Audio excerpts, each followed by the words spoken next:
ओ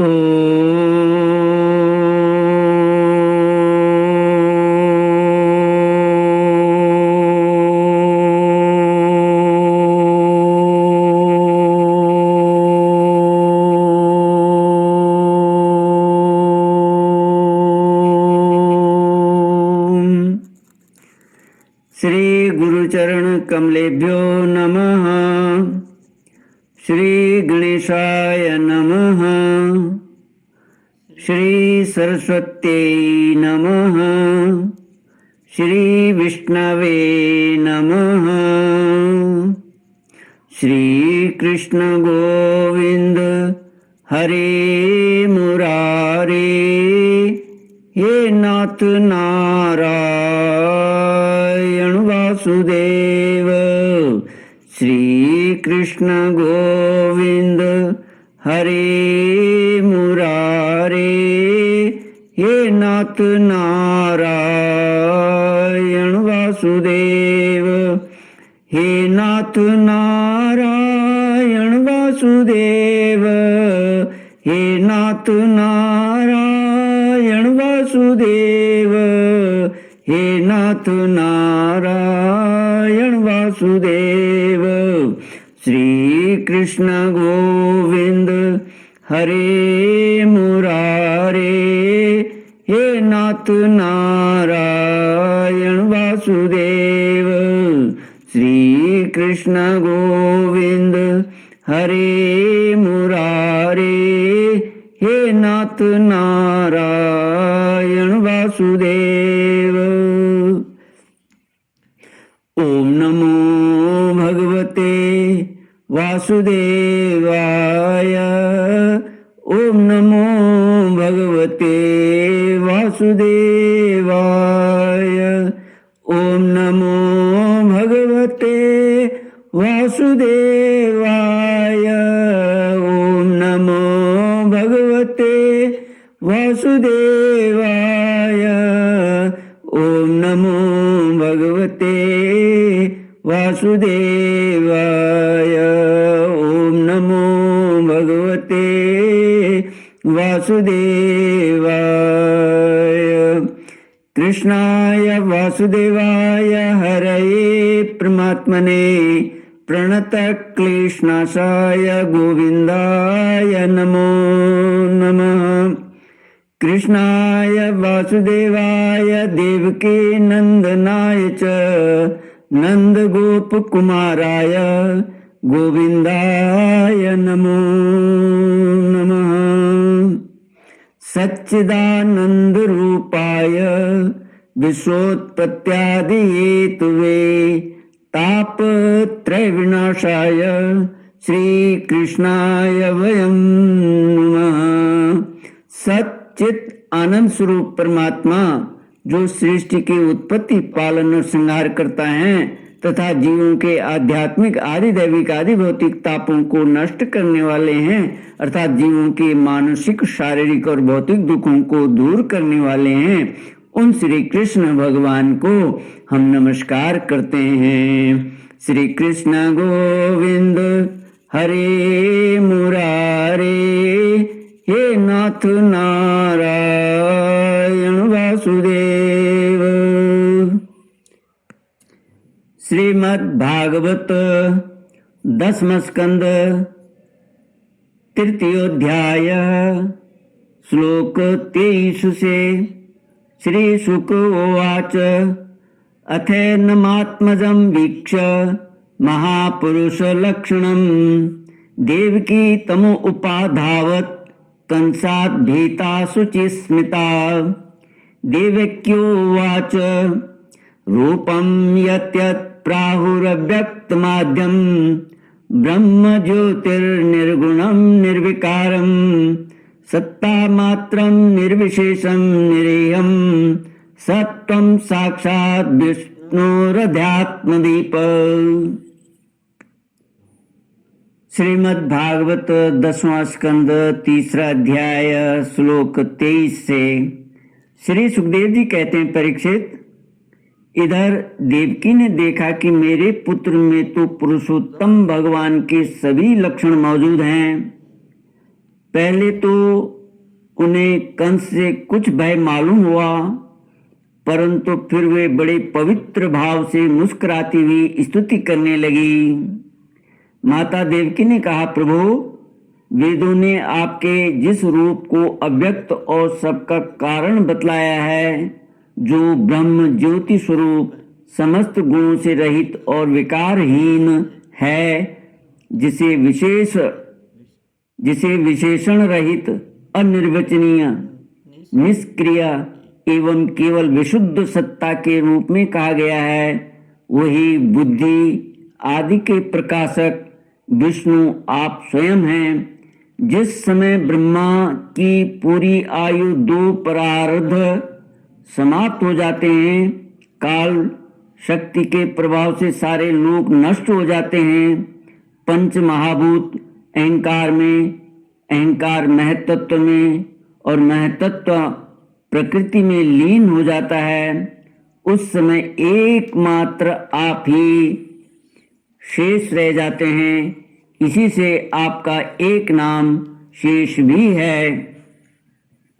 प्रकृति के एकमात्र सहायक प्रभु निमेष से लेकर वर्ष पर्यंत अनेक विभागों में विभक्त जो काल है, जिसकी चेष्टा से यह संपूर्ण विश्व सचेष्ट हो रहा है और जिसकी कोई सीमा नहीं है, वह आपकी लीला मात्र है। आप सर्वशक्तिमान और परम कल्याण के आश्रय हैं। मैं आपकी शरण लेती हूँ। प्रभु, यह जीव मृत्युग्रस्त हो रहा है। यह मृत्यु रूप कराल व्याल से भयभीत होकर संपूर्ण लोकांतरों में भटकता रहा है, परंतु इसे कभी कहीं भी ऐसा स्थान न मिल सका जहाँ यह निर्भय होकर रहे। आज बड़े भाग्य से इसे आपके चरणार बिंदुओं की शरण मिल गई है, अतः अब यह स्वस्थ होकर सुख की नींद सो रहा है। औरों की तो बात ही क्या, स्वयं मृत्यु भी इससे भयभीत होकर भाग गई है। प्रभु, आप हैं भक्त भयहारी और हम लोग इस दुष्ट कंस से बहुत ही भयभीत हैं, अतः आप हमारी रक्षा कीजिए। आपका यह चतुर्भुज दिव्य रूप ध्यान की वस्तु है। इसे केवल मांस मज्जामय शरीर पर ही दृष्टि रखने वाले देहाभिमानी पुरुषों के सामने प्रकट मत कीजिए। मधुसूदन, इस पापी कंस को यह बात मालूम न हो कि आपका जन्म मेरे गर्भ से हुआ है। मेरा धैर्य टूट रहा है। आपके लिए मैं कंस से बहुत डर रही हूँ। विश्वात्मन, आपका यह रूप अलौकिक है। आप शंख, चक्र, गदा और कमल की शोभा से युक्त अपना यह चतुर्भुज रूप छिपा लीजिए। प्रलय के समय आप इस संपूर्ण विश्व को अपने शरीर में वैसे ही स्वाभाविक रूप से धारण करते हैं जैसे कोई मनुष्य अपने शरीर में रहने वाले छिद्र रूप आकाश को। वही परम पुरुष परमात्मा आप मेरे गर्भवासी हुए। यह आपकी अद्भुत मनुष्य लीला नहीं तो और क्या है। श्री कृष्ण गोविंद हरे मुरारे, हे नाथ नारायण वासुदेव।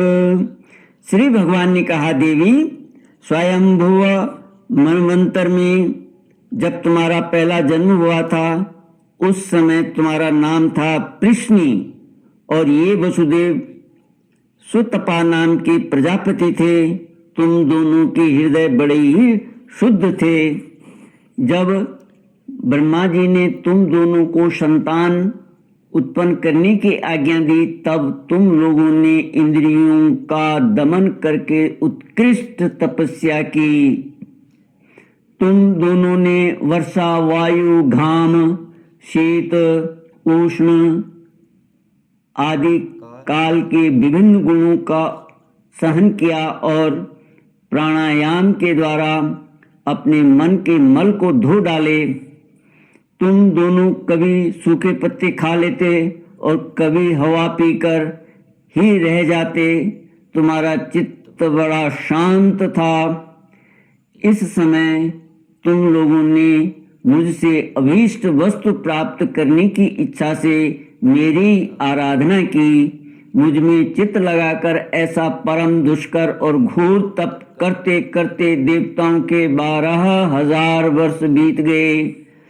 पुण्यमयी देवी, उस समय मैं तुम दोनों पर प्रसन्न हुआ, क्योंकि तुम दोनों ने तपस्या, श्रद्धा और प्रेममयी भक्ति से अपने हृदय में नित्य निरंतर मेरी भावना की थी। उस समय तुम दोनों की अभिलाषा पूर्ण करने के लिए वर देने वालों का राजा मैं इसी रूप से तुम्हारे सामने प्रकट हुआ। जब मैंने कहा कि तुम्हारी जो इच्छा हो मुझसे मांग लो, तब तुम दोनों ने मेरे जैसा पुत्र मांगा। उस समय तक विषय भोगों से तुम लोगों का कोई संबंध नहीं हुआ था, तुम्हारे कोई संतान भी न थी। इसलिए मेरी माया से मोहित होकर तुम दोनों ने मुझसे मोक्ष नहीं मांगा। तुम्हें मेरे जैसा पुत्र होने का वर प्राप्त हो गया और मैं वहां से चला गया। अब सफल मनोरथ होकर तुम लोग विषयों का भोग करने लगे। मैंने देखा कि संसार में शील, स्वभाव, उदारता तथा अन्य गुणों में मेरे जैसा दूसरा कोई नहीं है। इसलिए मैं ही तुम दोनों का पुत्र हुआ और उस समय मैं पृश्निगर्भ के नाम से विख्यात हुआ। फिर दूसरे जन्म में तुम हुई अदिति और वसुदेव हुए कश्यप। उस समय भी मैं तुम्हारा पुत्र हुआ। मेरा नाम था उपेंद्र। शरीर छोटा होने के कारण लोग मुझे वामन भी कहते थे।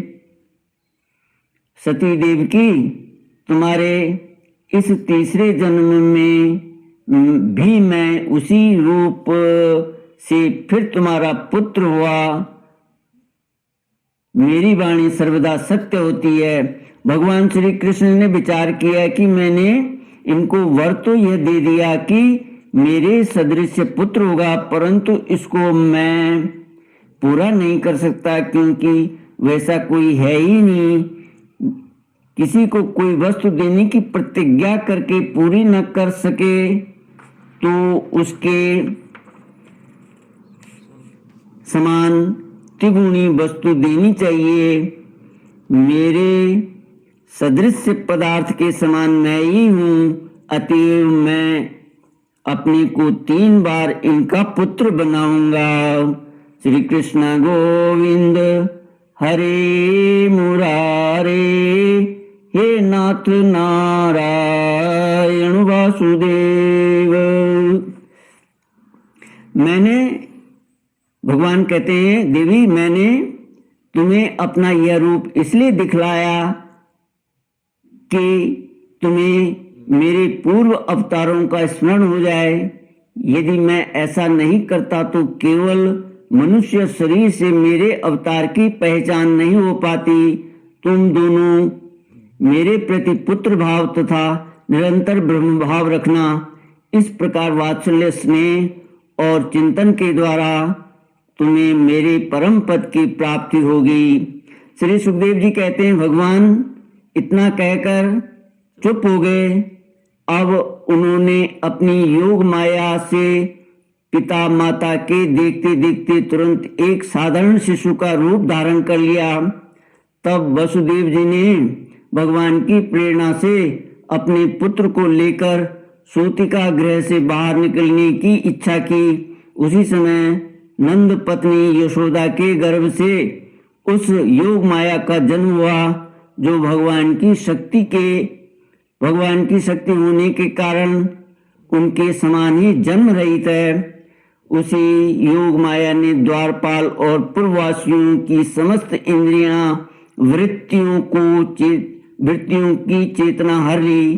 वे सब के सब अचेत होकर सो गए। बंदी गृह के सभी दरवाजे बंद थे। उनमें बड़े बड़े किवाड़, लोहे की जंजीरें और ताले जड़े हुए थे, उनके बाहर जाना बड़ा ही कठिन था। परंतु वसुदेव जी भगवान श्री कृष्ण को गोद में लेकर ज्यों ही उनके निकट पहुंचे, त्यों ही वे सब दरवाजे आप से आप खुल गए। ठीक वैसे ही जैसे सूर्योदय होते ही अंधकार दूर हो जाता है, उस समय बादल धीरे धीरे गरज कर जल की फुहारें छोड़ रहे थे। इसलिए शेष जी अपने फनों से जल को रोकते हुए भगवान के पीछे पीछे चलने लगे। उन दिनों बार बार वर्षा होती रहती थी, इससे यमुना जी बहुत बढ़ गई थी। उनका प्रवाह इतना गहरा और तेज हो गया था। तरल तरंगों के कारण जल पर फेन ही फेन हो रहा था। सैकड़ों भयानक भंवर पड़ रहे थे। जैसे सीतापति भगवान श्री राम जी को समुद्र ने मार्ग दे दिया था, वैसे ही यमुना जी ने भगवान को मार्ग दे दिया। वसुदेव जी ने नंद बाबा के गोकुल में जाकर देखा कि सब के सब गोप नींद से अचेत पड़े हुए हैं। उन्होंने अपने पुत्र को यशोदा जी की शैया पर सुला दिया और उनकी नवजात कन्या लेकर वे बंदी गृह में लौट आए। जेल में पहुंचकर वसुदेव जी ने उस कन्या को देवकी की शैया पर सुला दिया और अपने पैरों में बेड़ियां डाल ली तथा पहले की तरह वे बंदी गृह में बंद हो गए। उधर नंद पत्नी यशोदा जी को इतना तो मालूम हुआ कि कोई संतान हुई है, परंतु वे यह न जान सकी कि पुत्र है या पुत्री, क्योंकि एक तो उन्हें बड़ा परिश्रम हुआ था और दूसरे योग माया ने उन्हें अचेत कर दिया था। श्री कृष्ण गोविंद हरे मुरारे, हे नाथ नारायण वासुदेव। इति श्रीमद्भागवते महापुराणे पारमहंस्यां संहितायां दशमस्कन्धे पूर्वार्धे कृष्ण जन्मनि तृतीयोऽध्यायः। ओम पूर्णमद पूर्णमिदं पूर्णात् पूर्णमुदच्यते पूर्णस्य पूर्णमादाय पूर्णमेवावशिष्यते। ओम शांति शांति शांति। हरि ओम। श्री गुरुभ्यो